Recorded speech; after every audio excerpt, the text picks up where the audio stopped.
Well, that's interesting. Can you guys see me? Give me a nod. Because I just have a black screen. Hey, well, we'll go with it as long as you can see me. Let me try that again. Hey, it's Bill, and you're tuned in to the Pennsylvania Rock Show, featuring best unsigned rock and metal that Pennsylvania has to offer, right here on PARockShow.com, megarockradio.net, and 107.1 FM, St. Louis, Missouri.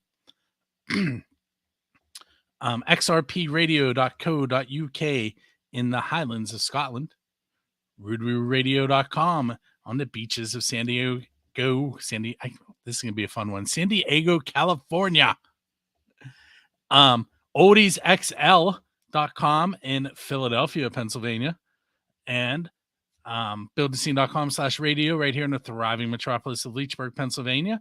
I feel like I'm forgetting one. We're gonna go with it. This is episode number 648 of the Pennsylvania Rock Show. With me tonight are the members of Rat Rod -1. And we have a first. LJ is on a train. So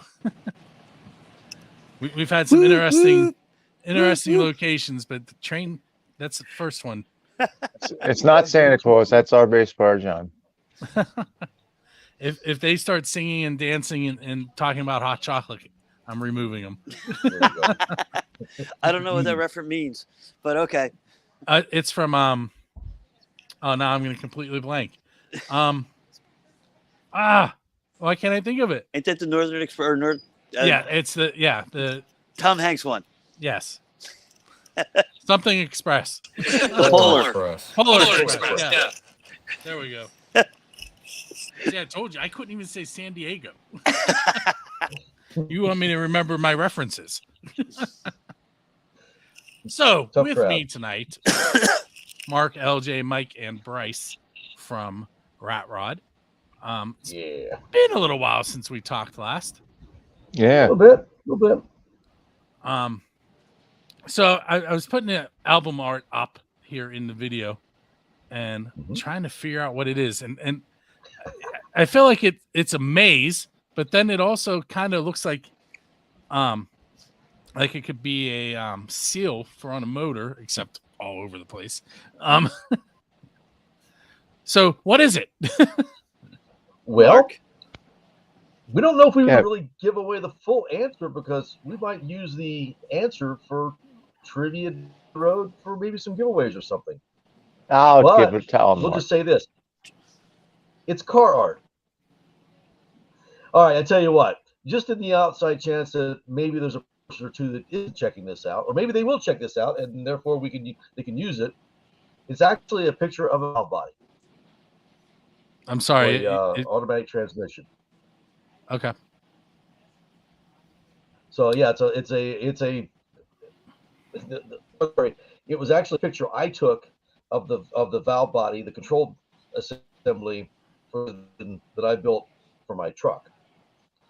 And I took the picture just so I'd remember where all those little checks were. So, and then I just started playing around with color, and I thought, oh, this looks.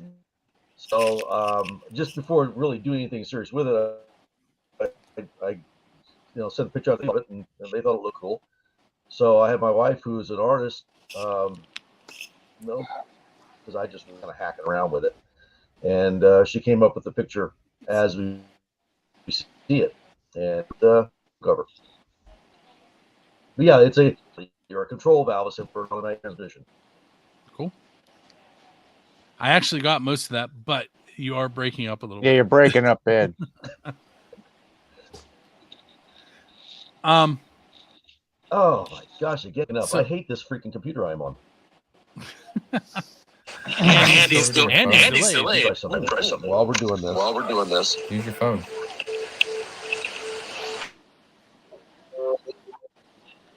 All right, this is better. No, you're totally frozen now. I take it this is no better. Well, that's a little better. New Brunswick next. New Brunswick, last car 7619. Walk forward. New Brunswick next. Wow. That came across much clearer than Mark. And I'm on the train. So long story short, it's like it's an actual picture of inside of a transmission. Like So a I wasn't far. Well, I wasn't far four-speed. off. Like a four-speed transmission. Right? Am I correct? No. I guess Yeah. Mark Essentially, I can better explain without lagging. It's basically a picture of what controls an automatic transmission. In this particular case, a 3-speed overdrive automatic transmission, so 4 speeds. Hence 4 on the floor. Gotcha. Which is. Who? Are you guys hearing me? Yeah, your break. I heard you. Yeah. Not now though. You and me are good. So it's when Brice is. This. I can hear you good. Hey, Mark. All right, can you hear me now? Yes. That's better. You would think being on a laptop would be better than being on your phone. Nope. Apparently not. All right. It also look better too. So I'm assuming you all explained it because obviously Yes. I couldn't be heard. Okay, so I'm gonna hit you guys with a question I don't think I've asked, and this will probably be the only one for sure that I've never asked you. What is the best pizza you've had because you're a musician?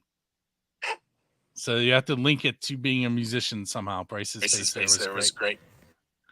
I'll tell you what, the slice of pizza I had while we played The Kyber. the Kyber. Thank you. Little pizza joint on the really corner. good. Freaking phenomenal. I forget the name of the place though. It's terrible. That was about 2 doors down. Yeah, it's 2 doors down, right on the corner next to the Kyber. Lorenzo's on South Street. Lorenzo's right across pizza from I did not have because I didn't eat all that day. Dobbs on South Street. We all went off. What the hell? Guys are all over the place. Oh, it's gonna be which is one great. night. It's Let me think. I'm trying to think. Geez. For me, it's easier to say what I haven't had. That same show, I didn't eat all day. I was freaking starving. I hear these guys having pizza. I was like, oh man, that sucks. Yeah, I don't know. God.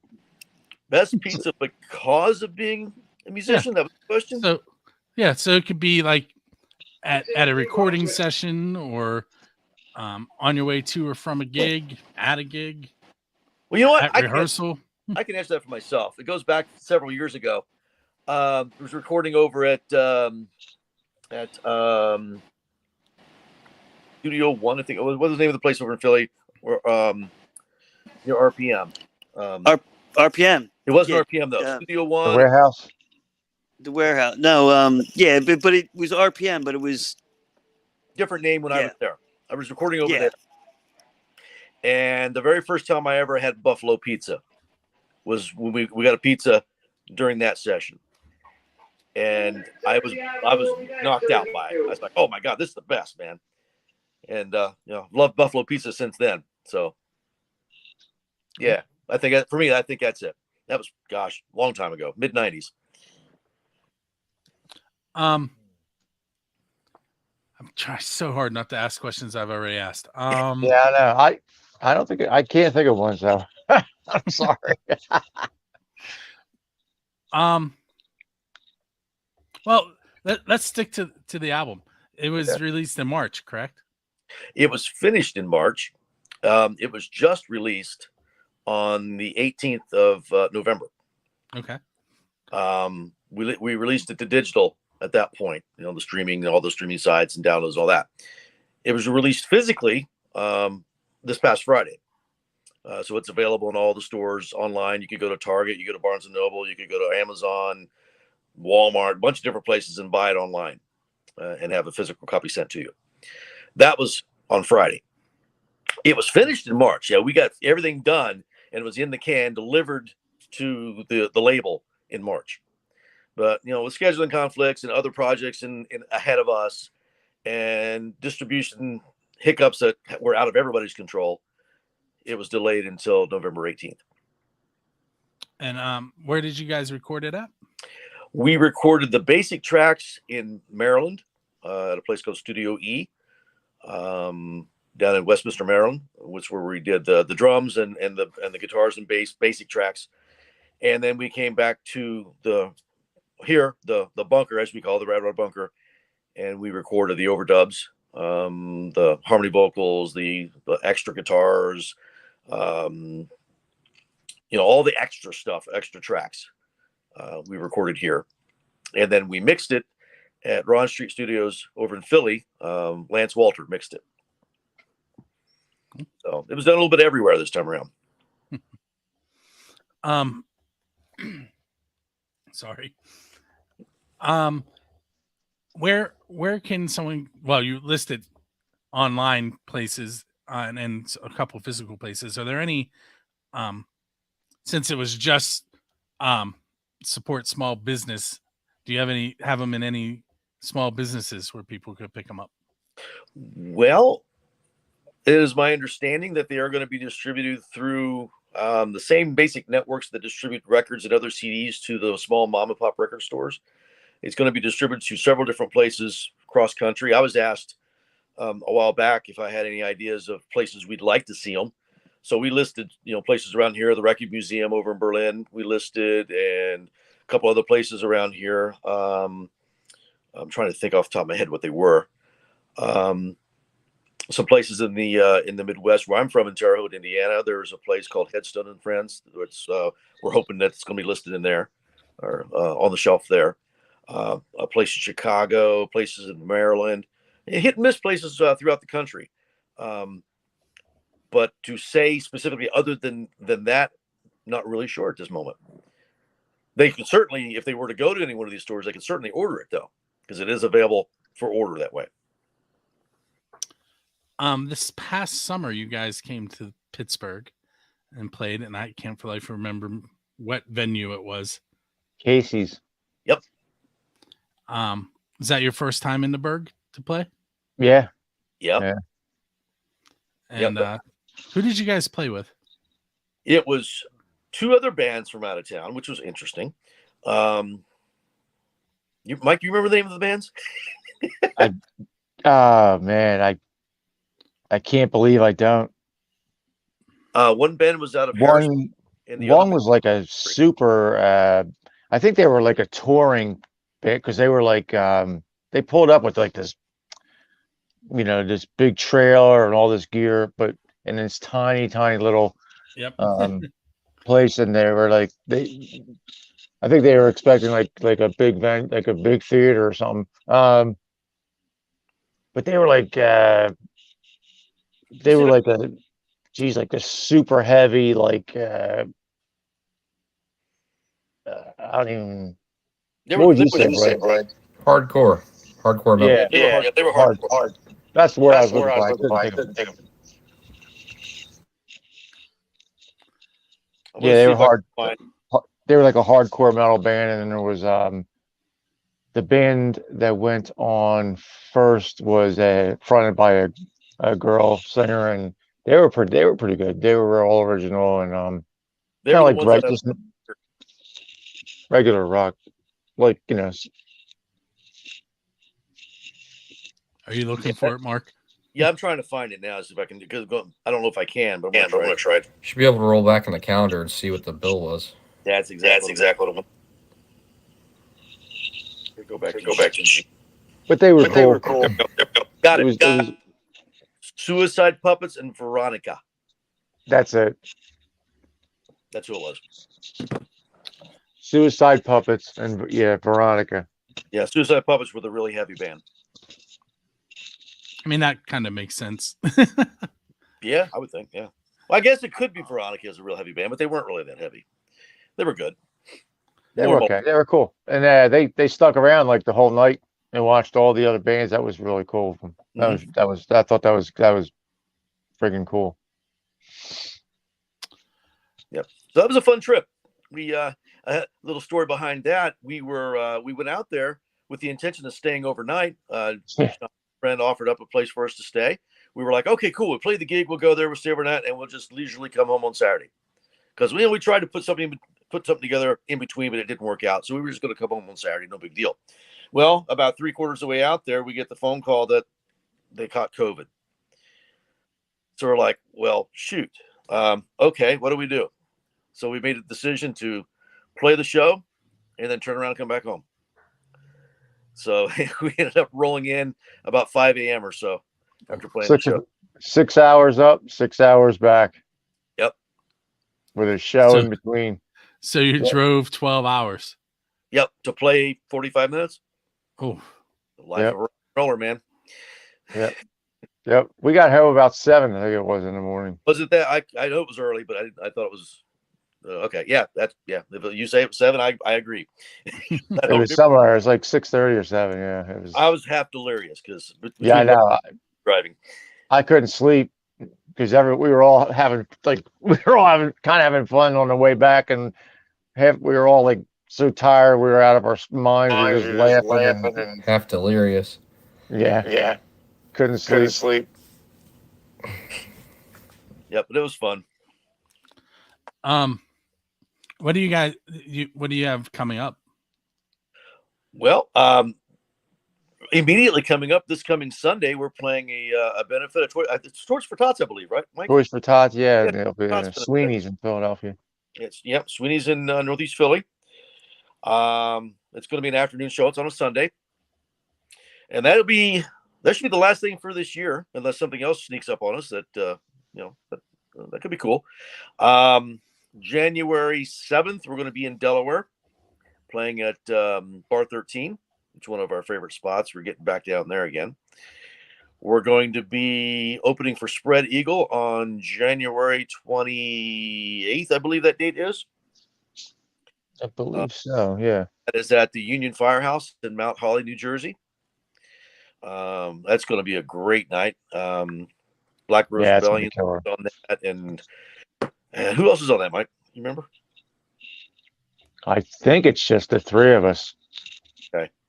I think it's just a 3-show night. I think it's Black Rose Rebellion, us, and then Spread Eagle, I believe. Yeah, that's what I was thinking too. But got that cooking. We just got a date in February back at Sweeney's in Philly with Zenora, local band around here making waves. They're getting ready to go out on their first tour, and they're coming back around that time, and we're going to be on the bill with them doing that. And the other dates will be filling in. So that's where we're at right now with shows. Hoping to maybe get back out your direction next year sometime. I think it'd be cool. Maybe a different venue. Maybe local bands there. Remind me when you want to do that. Yep. Because Jonna from First Angel Media and I are going to be booking a show at Squirrel Hill Sports Bar the last Saturday of every month. Okay. Yeah, cool. Let's kick it around because I think it'd be cool. Like to give Pittsburgh a second shot, so to speak. That Cool. venue has a lot going for it. It's probably a 300-person room. Nice. They have a full stage. Hopefully by then I will have gotten him to purchase some lights and the rest of his PA.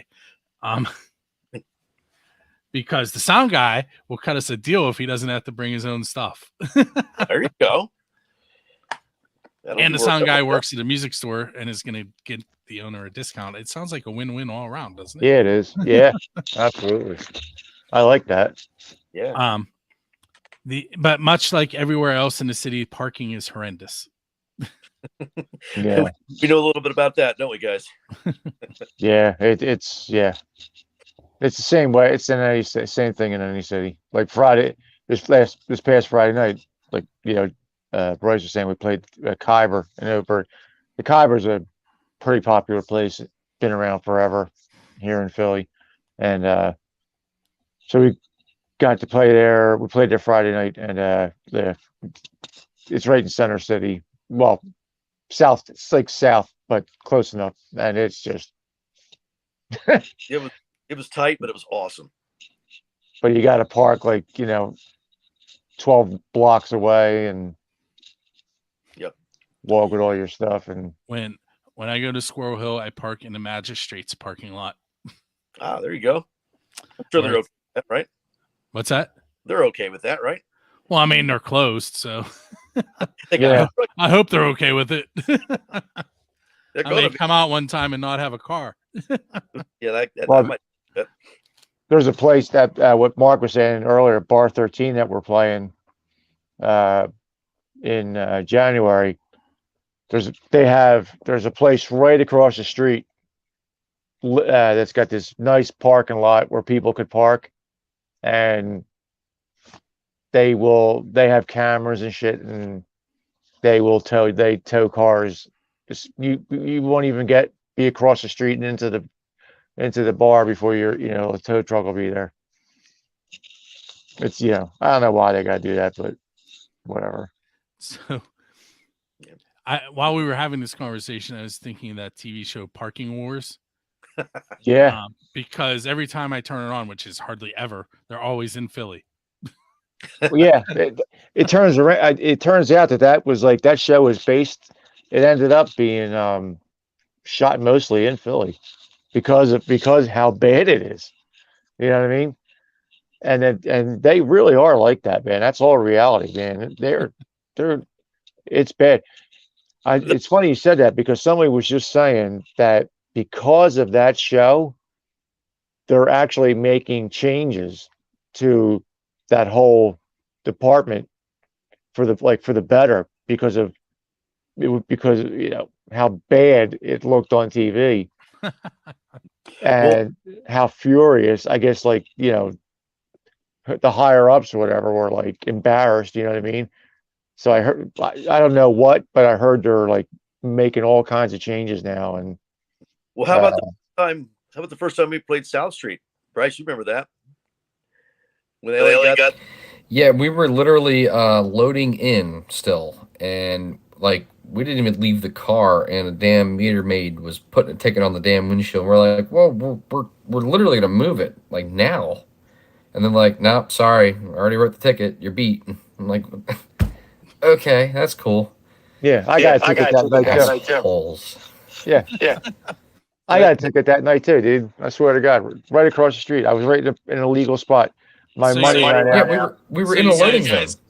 So you guys played for negative money that night. Yeah. We did that a lot. First time playing. Cost us $3. Yeah. My friggin' money, my meter ran out like half an hour before I got out there, and they were freaking ticket on it and everything.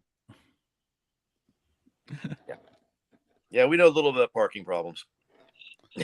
That's when I go take photos for bands all the time. My first question is, if I haven't been to the venue, my first question is, what's parking like? Mhm. And then my second question is, what are the lights like? Yeah. Gotta have priorities. Yeah. Lights are high, but I don't want to come out to a ticket or my car not being there. Absolutely.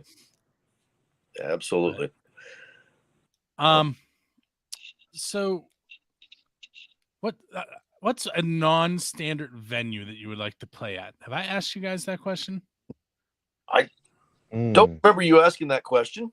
Okay, well, let me give you the rest of it then. So Kiss has played in a bay in Australia, the Great White Sharks, and Metallica has played in Antarctica. So Bryce's face again. What's a non-standard venue that you would like to play at? I want to play at a castle, Ooh, nice. or in like an old church in the middle of the main hall. Dude, that would be I don't know. Would that be sacrilegious? Could. I mean, I think it'd be cool. It would sound good. So I'd like to play over in Ireland. there were two venues in Pittsburgh, well, three, that were fairly big venues that used to be churches. Mr. Small's Theater is one. That one's still open. That's actually owned by Liz Berlin, who was in Rusted Root. Oh, wow. And then there was the Altar Bar. And of course, I'm going to blank on the third one that I was thinking of. But that's kind of a thing around here. They're converting churches into venues. There's one in Vandergrift, which is like 2 miles from here. They just started having bands play. Oh, That's cool.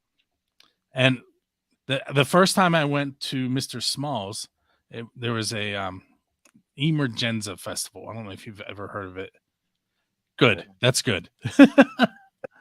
It's a European music competition that expanded, and it like you had to they voted to see who moved on to the next round.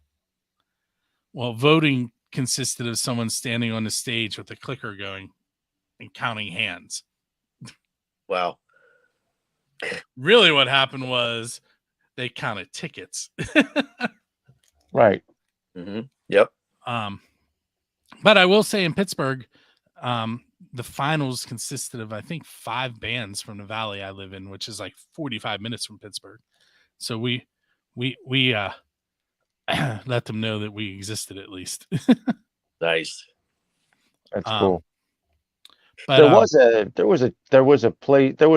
There's a little town around here in South Jersey called Gloucester City, and there was a church, and I don't think it lasted. It didn't work out for that long, but back in the middle '90s, there was a church there that turned into a club. You know what I mean? It was. I went there one time. I remember going. I went there one time to see my friend's band play. And I don't remember what it was called, but I remember being in there and looking at the stained glass windows. I remember thinking, like, I felt weird, like it just felt like wrong, kind of. I don't know. Listen, I teach at a Catholic church or Catholic school, and then I was watching metal bands at a former Catholic church. So I get it. Yeah. Well, I'm Catholic, so I mean, so it's like, and it just. I mean, it's deconsecrated, but it's right. It's weird. Yeah. Yeah. The why can't I think of his job title? It's the person who's in charge of like Catholic education at each church. Like they do the all the sacrament classes and you know what position I mean. But he came up to me this year and he's like, "Hey, I went to Mr. Smalls and I was watching bands and I was like, how'd you feel about drinking beer there?" He's like, "It was weird, but I did it anyway." Notice I didn't mention any names. Right. Well, it's not a church anymore, so it's all good. But yep. Cool building. So Mr. Smalls has, let me think, I think 4 stages. They have one outdoor in a patio. Wow, it's that big, huh? They have a big main one, which was in the main church hall. And then there's one on the 2nd floor and one on the 3rd floor. Wow. The 3rd floor one is a DIY stage. And I believe they just let bands use it. Like there's no charge. Wow. And that's where I was at the last time. That's where I met Liz. Okay. I was standing in the green room because it was so hot. There was a band in there called the Bastard Bearded Irishmen. And if you're not familiar with them, you need to look them up. They're awesome. It's a cool name for a band. But they are way too big for that little room. And it was like shoulder to shoulder, chest to butt. Well, chest to back, but you know what I'm saying. Yeah. And it actually started to fog up in the room because of how much sweat was there. So I stepped into the green room because I couldn't breathe. And Liz Berlin was in there. So I start talking to Liz Berlin. That's cool. That's cool.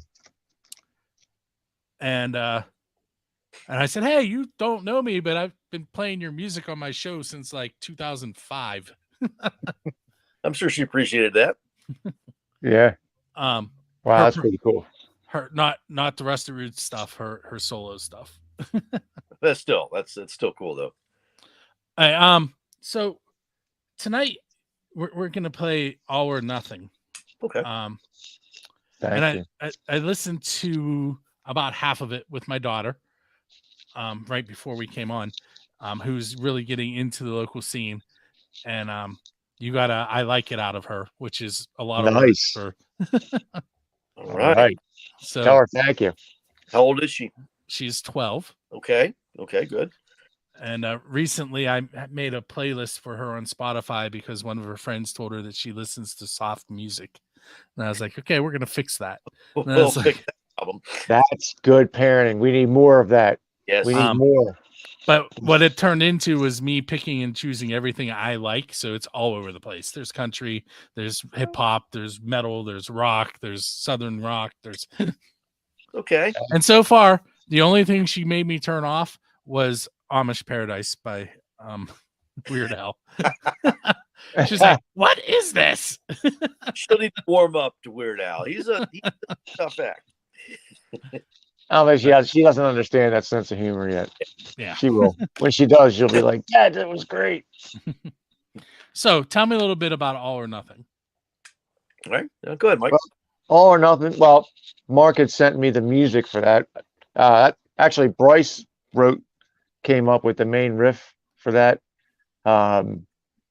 Brice and Mark, then Mark helped him finish it. But most of that song was Brice and Mark. Like I said, just helped him finish it. Mark came up with the picking part in the beginning and all that. And then they just at Mark's house, Mark plays a little bit of drums, some bass and stuff like that too. And so whenever they send me a song, it's like a complete song. It's just like a real rough copy of like Mark will play each instrument. Sorry, I'm not laughing at you, Mike. I'm laughing at Bryce's camera falling on him. Mark will play, just record the song playing each instrument, give it a rough mix, you know what I mean? And they'll send it to me for lyrics. And that's pretty much how we do all of our tunes. So when I got that one, it just had I kind of write my lyrics by the feel of the tune, like what does it make it, and it just kind of had that I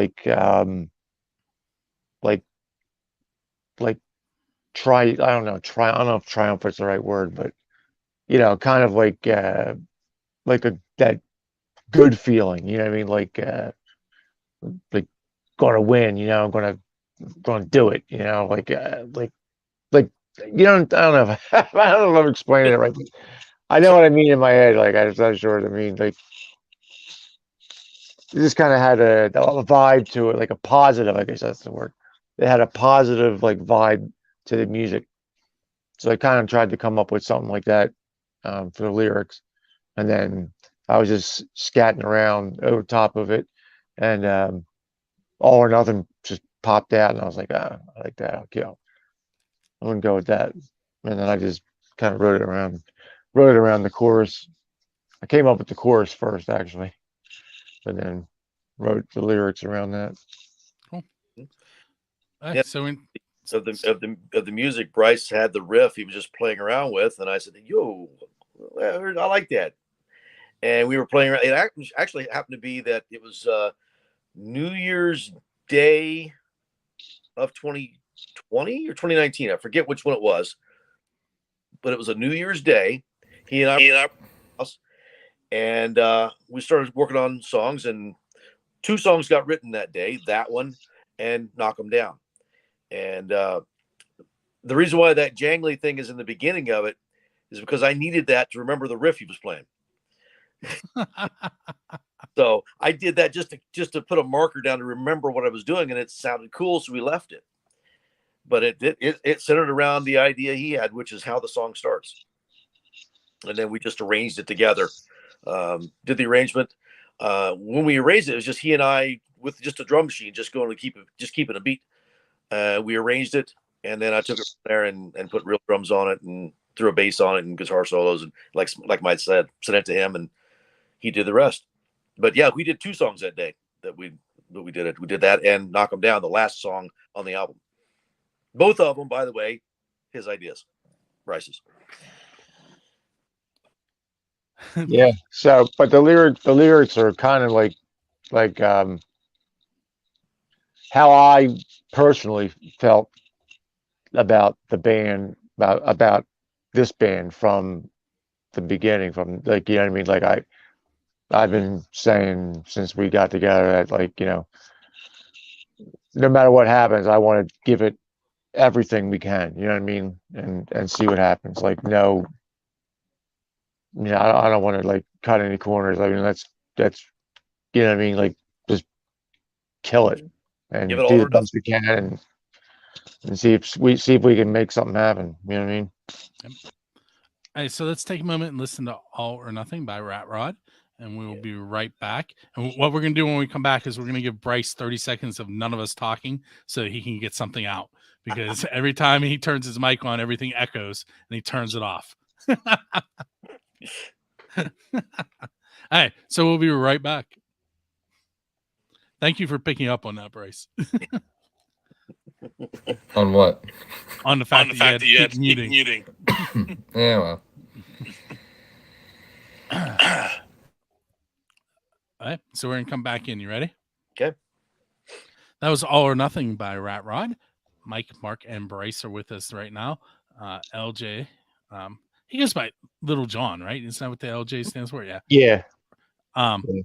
Little He was jerk here off. for a little bit. Yeah, little.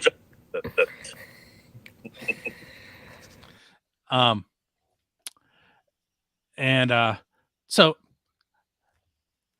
I'm going to ask this question. I probably asked it before, but your answer may have changed. It's the official Build the Scene question.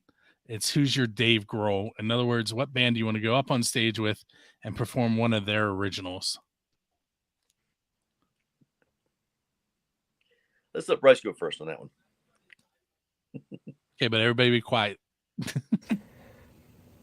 Go down with AC/DC Bon Scott era. Cool choice.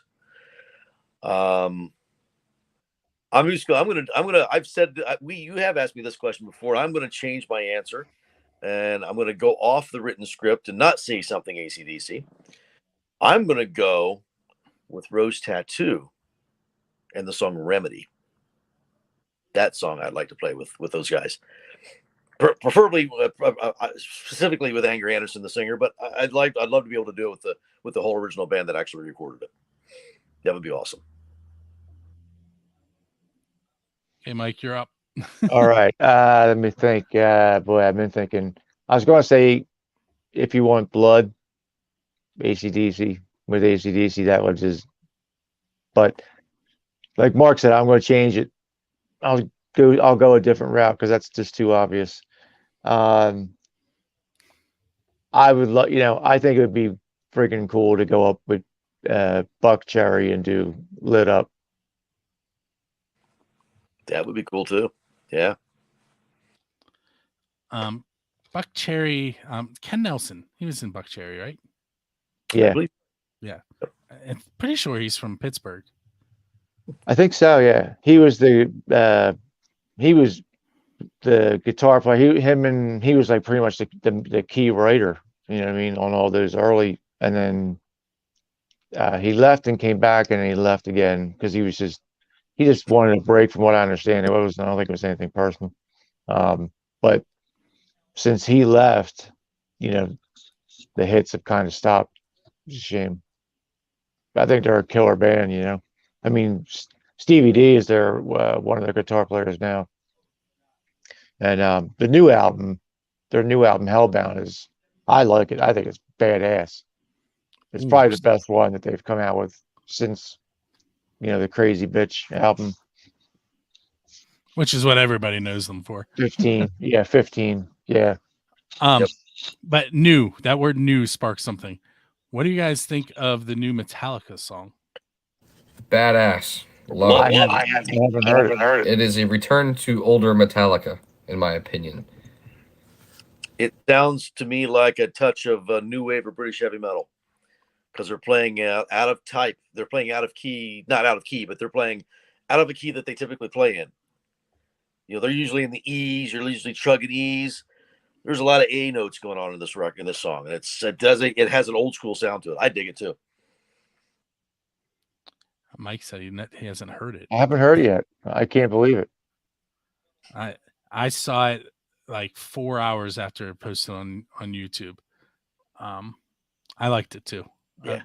I've But heard I'm also- everybody saying they love it, man. I saw a lot of it, and I just keep forgetting like to go check it out. I will as soon as we're done. Probably an unpopular. Sorry, Gotta go be ahead. curious.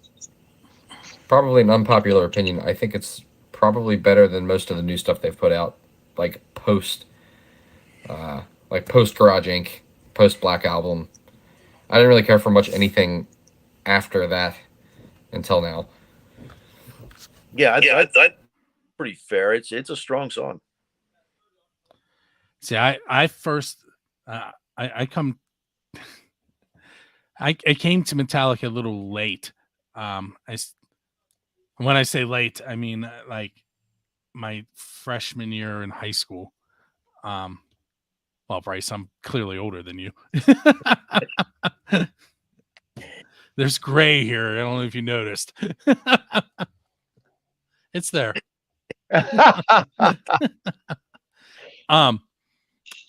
And what happened was we were lifting for football in the summer, and that was the only thing the seniors played that whole summer was the Black Album.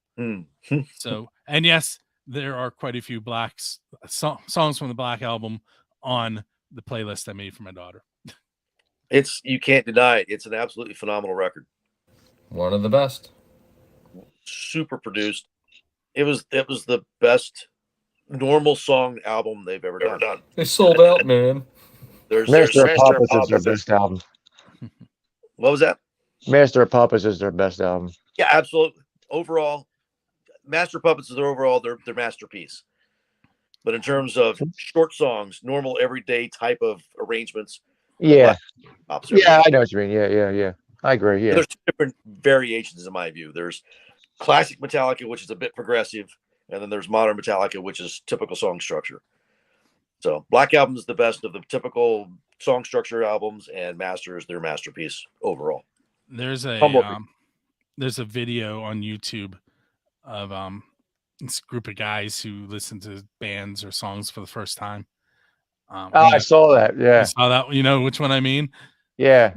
But they do it with I've seen it like with all kinds of different people, like African Americans and that was the group I was talking about. And but sometimes they have girls on there, like little kids and stuff.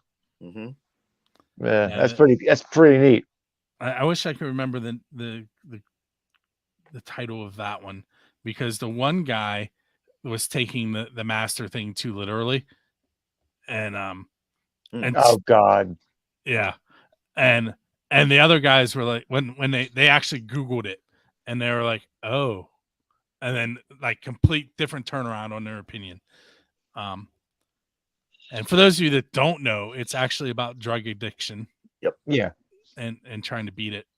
Right. Yeah. The drug. Yeah. It's all. Yeah. It's just about the drugs, whatever it is. It's your master. It's your master. Mm-hmm. You think anything else new that came out? Oh, what I did want to tell you is there are probably more AC/DC songs on the playlist than there are Metallica songs. Okay. Good. Brian or Bon? Brian. What album? I knew you were going to do that to me. So let me think. What did I put on there? Highway to Hell. Bon. So that one was hard to pick because she yells at me when I swear. But anyway. Well, is that really swearing though? Well, see, because they are talking about the place. So right. Shit, what else did I put on there? I don't remember. Now you're gonna make me go click on my Spotify and look. Didn't study for the test, did we? I did not. TNT. Guys, you can believe them. Anything off Flick of the Switch is a great one. Yeah, flick of the switch is killer. Um, Oh, you got to get her some early Kiss. Ooh, there you go. see, here's the thing though. I listened to a lot of Kiss, so that's not something that she needed to be introduced to. Okay, cool. Well, Yeah. there's 3 albums worth of Rat Rod that she's to be introduced. She did like it. Available on all the major platforms. There you go. RadRodRocks.com. There. Which in the video, Rat is Rod like- on Facebook, Instagram, Twitter, YouTube, Twitch. Well, maybe not Twitch.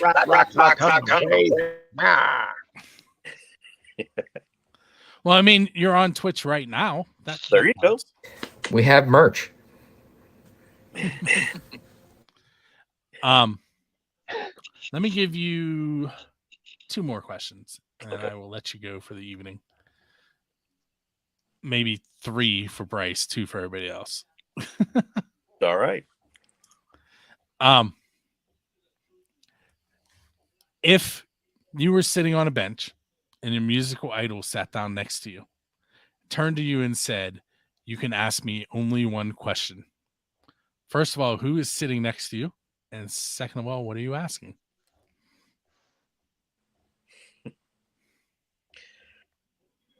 All right. I guess I'll go first. Malcolm Young is my musical idol. And I'll ask you once and for all, because there's so many rumors and so many stories. Why did he strip the guitar? Why did he take the paint off the guitar? Because I don't know that anybody's ever interviewed him and he ever said it.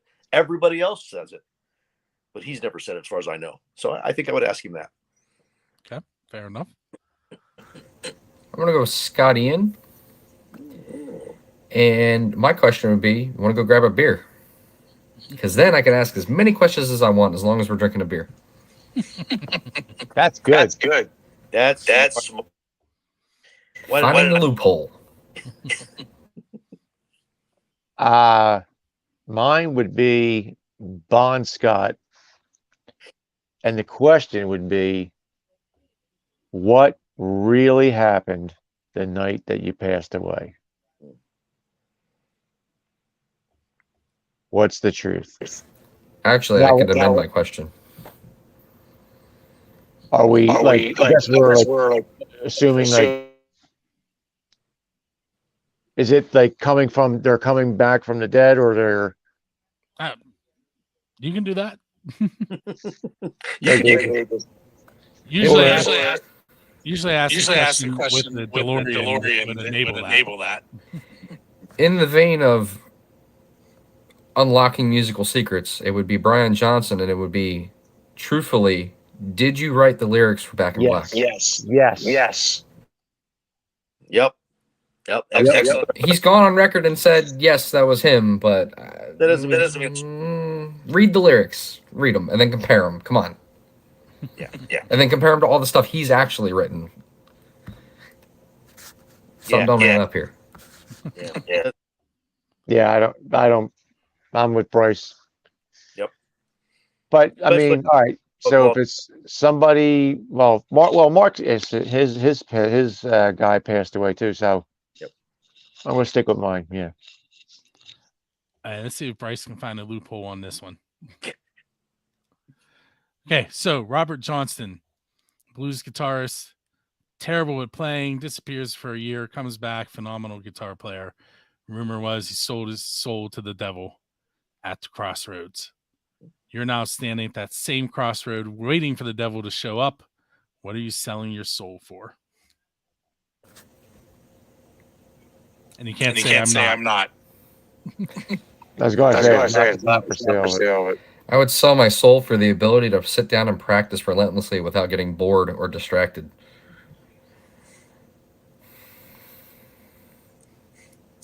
I would sell the ability to act well to be a good singer. Dude, that's so crazy. You said that. I was just going to say, I would say I'd sell my soul to, on top of being able to sing, to be able to play badass guitar.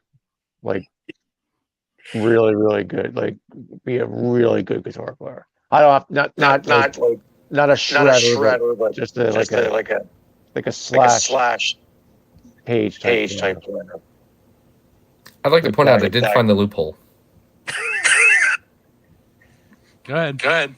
I'd sell my soul to have the devil's soul. That way I could sell and receive souls relentlessly and forever. But does the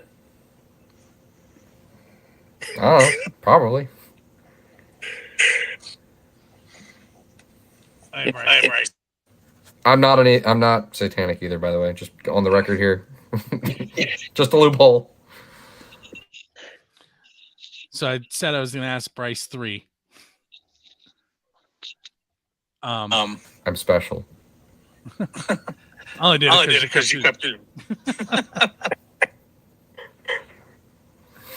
Now I need to come up with one.